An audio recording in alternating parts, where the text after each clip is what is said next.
Well, hello and welcome to this week's edition of Sarah Says, talking about giving ourselves grace. And I just want to start with just saying thank you to everybody who has been so kind with your comments and your suggestions for topics. I don't know how long I'm going to keep doing these. I may just go through the 12-part series and then be done with that, but we'll see. We're in this together, and as long as I can be helpful, I'm happy to do that. I want to start off by just reminding everyone that you're important, that you matter, that we can get through this together, that things are indeed batshit crazy right now, but that I believe, going through these 12 steps to become centered, to retake your personal power, to remind yourself that you can control what you can control, that it is going to give you a greater sense of peace and comfort, patience, and strength. And so please check out the other videos. I'm posting them on YouTube as well, although it seems like most of the folks who watch the videos do it here on Facebook. If you have comments, you know that I'm always open to that. And I value everybody's input. So just know that these are for you, and that if I can be helpful to you in other ways, please let me know. So today we're going to be talking about giving yourself grace and what that means. And I've got some weird little color thing over my shoulder here that is just driving me nuts. But you know what? I'm going to give myself grace, and we're going to just move on. So let's do the screen share and we will get started. So I want to remind everyone that although I am a certified master coach, I am indeed not a medical doctor. I'm not a therapist, counselor, licensed practitioner in any way for mental health or physical health for that matter. I have ideas and opinions, and that's all that they are. And I need you to continue following the directives, guidance, advice, medication plan that you are on through whatever licensed practitioner you're seeing. Please discuss with them any changes that you want to make before you make them. So today I want to talk about giving yourself grace. Now I will say it does seem that the majority of people who follow this are women, so the subtitle is Fighting Your Inner Mean Girl, although I will say that for you guys it is fighting the myth of male power, and I'll get into that more clearly in a little bit. But the concept is, and what I believe is, that we are not taught moderation. We're not taught the middle road. It's either or. Either you're weak by, being sloppy or careless or enabling yourself or enabling other people, or you're over here being not compassionate at all. It doesn't require a lot of effort to be one or the other. You can be a total pushover, or you can be a total meanie.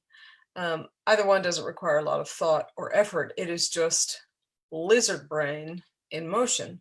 What does require effort is for you to be moderate, for you to be mindful, for you to be intentional.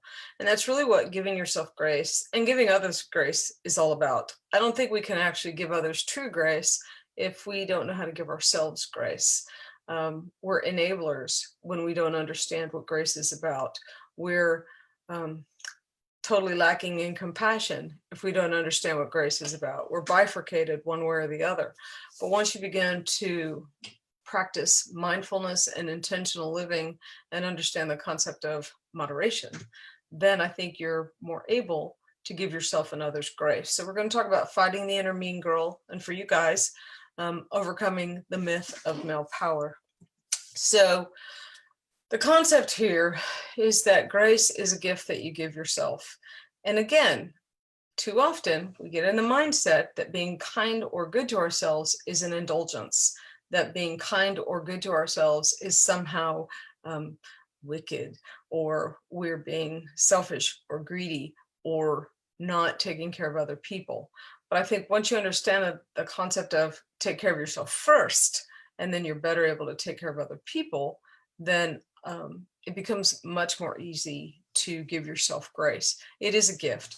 It is nothing that you earn. Grace, compassion, kindness is not about you earning it or even deserving it. And that was super hard for me to learn. I thought I had to be a good person to give myself grace. I thought I had to be worthy to be kind to myself or even to forgive myself. And nothing is farther from the truth. So part of retaking our personal power, and particularly in these moments, is about us being able to silence, for women, the inner mean girl, or for men, overcoming the myth of male power. And so let me talk for just a moment about the inner mean girl. I think that we learn, women at an early age, that it's dog eat dog and women are judgy. And we may have learned it from our mom or our sisters or our relatives or whatever. But the reason women feel that they're being judged when they walk in a room is because they judge when other women walk in the room. So we are anticipating people are going to treat us the way that we're treating other people.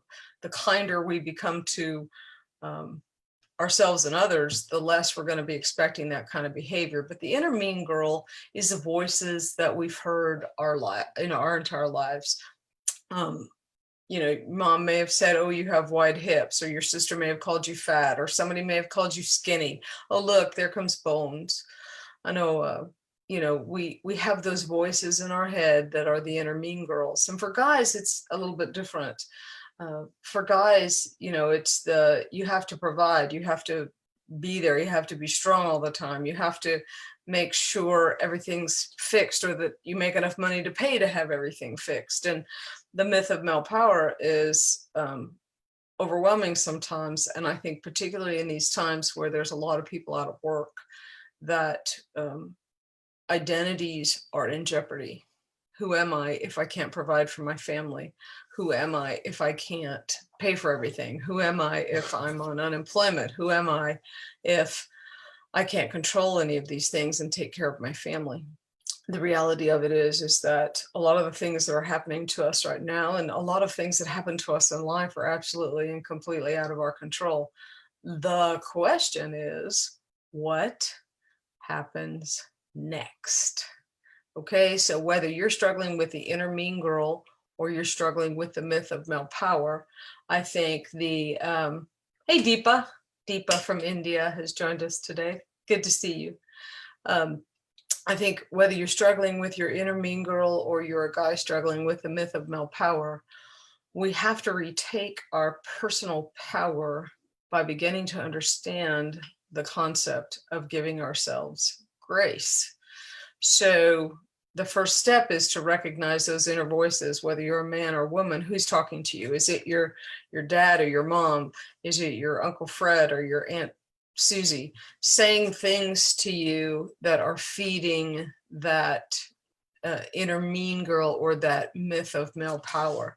And those are the voices that you have to acknowledge first before you can silence them. So what is grace? I think it's really important to understand what I'm talking about. Everybody has a different opinion. Everyone has a different perspective, but there's 4 components of grace that I'm really talking about today. The first one is forgiveness. And I want you to really think about this. How good are you at forgiving yourself? How good are you at forgiving other people? If this is something that you struggle with, I did a show about this a few weeks ago that talked about the concept of grace and the concept of forgiveness and how we can master that.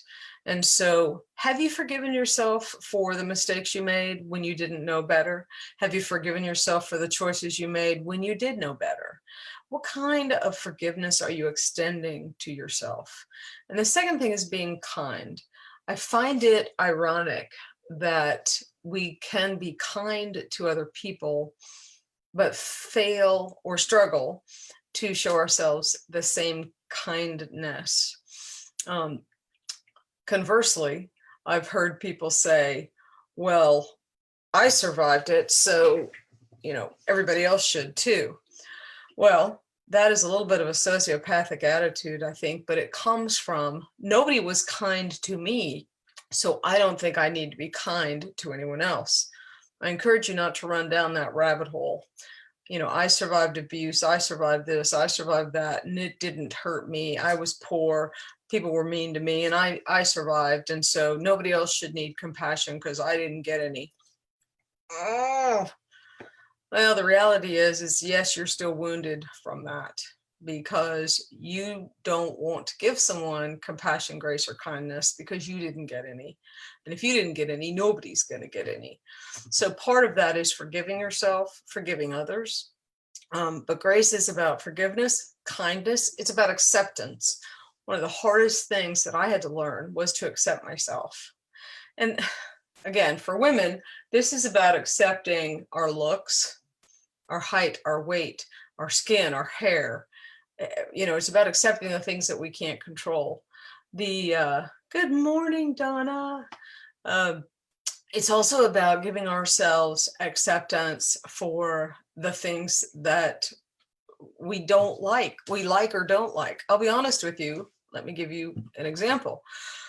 I've lost 100 some odd pounds, but I could probably stand to lose a few more, but I don't want to.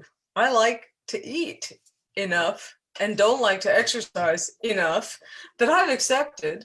And I don't think it's resigned. I've accepted the fact that this is the weight at which I'm comfortable. And I give myself enough grace to recognize that at 60 years old, I'm okay with this. I want to be healthy and I'm okay. Acceptance is accept your limitations, accept the fact that you like or don't like things, accept the fact that you want to do or don't want to do things. Let's talk about someone who maybe is still 100 pounds overweight, but doesn't have any desire to lose weight. How about accepting that and just working to be as healthy as they can at the weight that they're at? I think the issue here is we live in a mindset of either or instead of and.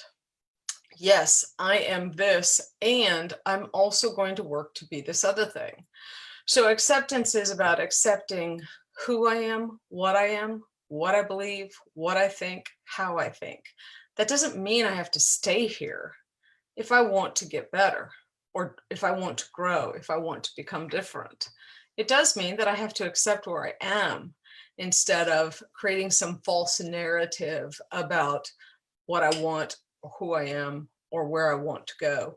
We live in a world sometimes where we have convinced ourselves of heading in a direction that we don't want to go because we've been told that's where we ought to go. And this is where men get a lot of times.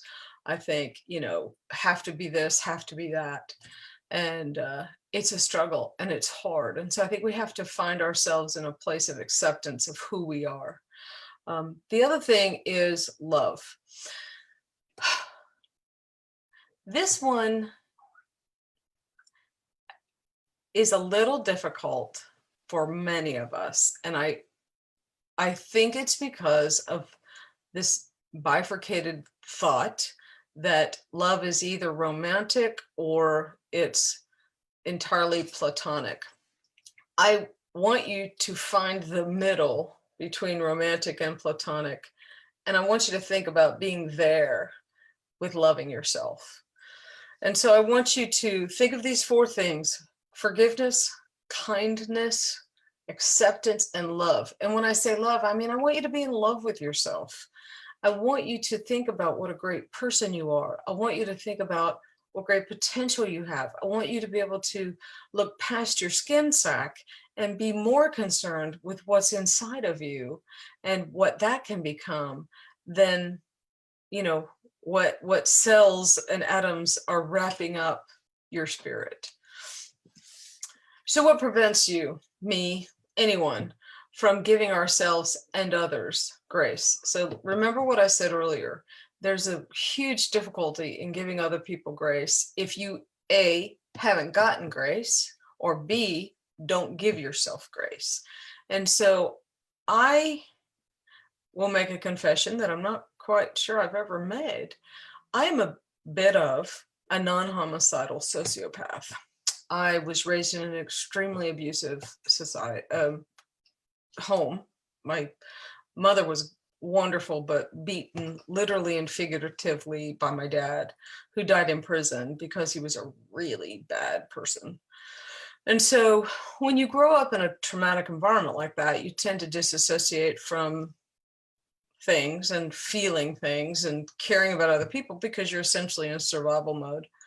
And it wasn't until about 10 or 12 years ago that I had a friend who used to tease me about not having any compassion. And it's true, I didn't. And it was that mindset of, well, I never got any. Why should I give it to anybody else? But then I realized it was so much deeper than that. I didn't even know what compassion was. I didn't even understand the concept of compassion. And so, what are some of the things that keep us from giving ourselves compassion and others? I think the first one is anger. I'm angry that no one gave me any.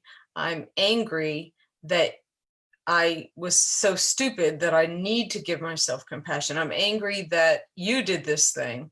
I mean, it's just anger at so many levels. I'm angry at the world, so I'm going to take it out on you. And again, go back and watch the show on emotional intelligence. You know, the more you can understand and recognize what you're feeling, why you're feeling it, the better you're going to be able to retake your personal power. So the first thing that can keep you from giving yourself and others grace is anger. The second one is fear. If I give myself grace, then does that mean that I'm approving of what I did? Am I accepting this flaw in myself? Well, back to what I said a minute ago. Yeah, I think you need to accept your flaws, but that doesn't mean that you're wholeheartedly embracing them and saying this is where I'm going to be forever. But it's fear of giving yourself approval, or what if I go over the edge, or what if I give someone else grace and they take advantage? Those are boundaries. We can talk about that later. But anger and fear, two big reasons why you're not giving yourself and others grace. You're angry with yourself, you're angry with other people, you're angry with the world. You're afraid of what's going to happen with yourself if you give yourself grace. You're afraid of what's going to happen if you give someone else grace. The other one is perfectionism. I should do a whole show on this. There's a huge difference between being a perfectionist and being someone who's focused on excellence. One of the reasons that we fail to give ourselves grace is because we may have been raised in an environment where only perfection was accepted, and perfection is unattainable, so nothing's ever good enough. And so we've just developed the habit that nothing is ever good enough, and so we can't give ourselves grace. But it's also an addiction, just like anorexia. It's too much of a good thing. And so if you struggle with nothing's ever good enough, I believe you need to investigate the possibility that you struggle with perfectionism. And it is not healthy, not good, not helpful, very cumbersome, weighty thing. And so might be something worth considering if you're struggling with giving yourself grace. And the other one is pride, ego. You know, if I give myself grace, if I give myself forgiveness, if I show myself kindness, then, oh man, that means that I wasn't good enough, that I wasn't smart enough, strong enough, fast enough. I couldn't figure it out myself. Sometimes grace means we reach out to other people for help. Sometimes grace means we say 80% is good enough. Sometimes grace means I'm not going to do that thing. Whatever grace may be in your life and for you, pride can be a huge stopper for why you don't give yourself grace. Hang on, let me scroll down here and see what trauma brain. Yes, trauma brain. Somebody made a comment. When we undergo trauma, we really do. PTSD is real in many forms and fashions, but it's also residual. And trauma is different from person to person. That's why I don't think it's ever fair to compare. And sometimes we think giving ourselves grace means, oh, well, it's really not that bad for me. You know, we have to take each individual circumstance, not just our own life, but each circumstance in our own life. You experiencing something today may be completely different than it was 6 months ago, or maybe in 6 months. And so these four things are the main things that keep us from giving ourselves grace. And so what next? I don't like just pointing out all the things that are wrong and telling you how, things need to change without giving you some very specific homework and action items. So the first activity I want you to consider is strengthening your grace muscle. This is not going to be easy for many of you. And what it involves is you getting a piece of paper and a pencil and you writing down everything that's good about you, everything that's good about your looks, how you do things, how you organize things, how things that you've done. And I would just say maybe just in the last year. I don't want you to go back to, well, when I was 6, I did this thing. I want you to think about right now, who you are right now. What's great about you? What are you secretly proud of? What is it that you do well it doesn't matter if people tell you that you do these things well, you do. So strengthen your grace muscle by taking an assessment, making an assessment, writing down a list of what's great about you. What do you even like about you? It doesn't even have to be great. What do you think's kind of cool about you? And begin by doing it even if it's uncomfortable for you. And whatever those things are, I want you to write them down. You may want to fold that list up and carry it with you, but I want you to make the effort to strengthen your grace muscle by writing those things down. Now, I'm going to tell you a little secret. I talk to myself all the time. And sometimes it involves saying, you're just pretty badass. You're pretty cool. Wow, you did that thing. Look at you go. And when I told some of my friends that I did that, they kind of laughed at me. But let me tell you, if I would have, and I said this to them, if I would have told you that I said to myself, oh, that was so stupid, why did you do that? You wouldn't have thought twice about it. We don't think twice about the bad things we say, but when we talk good to ourselves, then we think, wow, that doesn't seem right. And it's our conditioning. I don't care where it comes from, and I don't want to hyperanalyze where it comes from. But I want you to strengthen your grace muscle by overcoming your inhibition about telling yourself how good you are. Second, I want you to take your own advice. The next time you screw up, the next time you can't do something you wanted to do, the next time you think about, oh, I should do this. Oh, I should do that. Oh, why didn't I do this? Why didn't I do that? I want you to take your own advice. If you were talking to someone else, what would you say? Perfect example is if you had someone over to your house and they spilled milk or spilled soda or spilled a drink, what would you say to them? Oh my gosh, it's okay. Listen, accidents happen. Don't worry about it. We'll clean it up. It's just milk. It's just water. It's just a broken glass. But if you did the very same thing yourself, what would you say? Ah, you stupid. I've heard my husband say this to himself. Oh, you dummy. Well, the first thing, and it became a joke, and now it's made him aware of how he talks to himself. I said to him, took him by the arm, and I looked him in the eye and I said, don't talk about my husband like that. So would you let someone else talk to you the way you talk to yourself? No. So take your own advice. Speak to yourself as if you were speaking to a friend. Become a loving friend to yourself. Next, I want you to do a reality check. Now, by that I mean, is what you're beating yourself up about that big of a deal? Or is there some invisible benchmark, some measuring tool that's been drilled in you from your childhood, from expectations that you just have developed and don't even know where they come from? What is going on when you are being hard on yourself? What does that look like? Why? I want you to do a reality check by saying, why does this matter? I have walked through my house during this pandemic when we have been sheltering in place and have seen dust bunnies the size of a bunny. Yeah, I know why they call them dust bunnies.